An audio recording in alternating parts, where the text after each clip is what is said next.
अस्सलामुअलैकुम, welcome back to my channel stitch and style में आप सबको खुश आमदीद। चैनल पर नए हैं तो लाइक करें और सब्सक्राइब करें ताकि हर आने वाली नई वीडियोस आप तक पहुंच सकें। आप वीडियो देखते हैं तो वीडियो को लाइक ज़रूर किया करें, बहुत मेहनत से वीडियो बनाते हैं हम आपके लिए।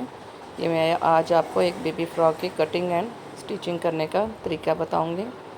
तो ये देखें, हम इसकी कटिंग करने से सबसे पहले हम अपनी पेटी का नाप लगाते हुए निशान लगाएंगे और प्लेट डालकर प्लेट में इस तरीके से हम लेस ऐड कर लेंगे। हर प्लेट की तह में हम लेस देंगे। प्लेट जो है वो हमारा 2-2 इंच है।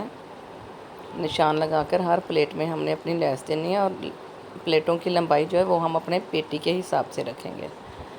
इसी तरीके से अब हम इसकी सिलाई लगा लेते हैं। सिलाई लगाने के बाद बैक साइड पर भी हम सेंटर का मार्क नहीं रखेंगे और यहाँ पर भी हम अपने 6 प्लेट डाल देंगे।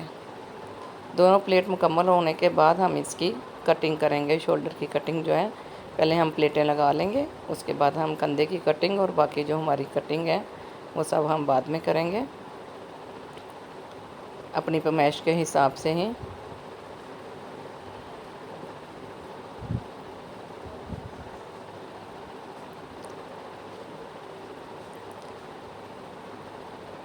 ये मैंने कटिंग कर ली है। अब हम इसको सेंटर से कट करके ओपन फ्रॉक बनाएंगे बच्ची का।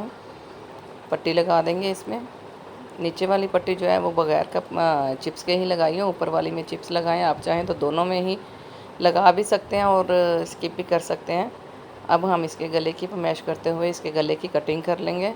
अगर आपने बैन वाला गला बनाना है तो बैन वाले गले के हिसाब से, और अगर आपने बैन वाला नहीं बनाना तो वैसे ही मगज़ी लगा कर भी गला बनाना है तो फिर उसी हिसाब से आप इसकी कटिंग करेंगे।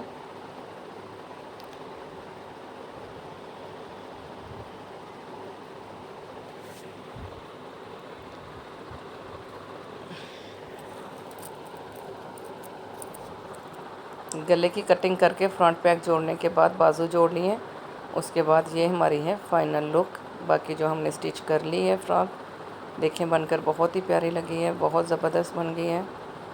नीचे भी दामन पे हमने इसके लेस ऐड की है और ये बेस लगा कर फिर लेस लगाई है। देखो कितनी ही नफासत से और बहुत ही प्यारी बनकर फ्रॉक तैयार हो गई है। बनाइएगा ज़रूर और ज़रूर ट्राई कीजिएगा। जिस स्टेप की समझ नहीं आई तो वीडियो दोबारा देख लीजिएगा। तो मिलते हैं नेक्स्ट वीडियो में, तब तक के लिए अल्लाह हाफिज़।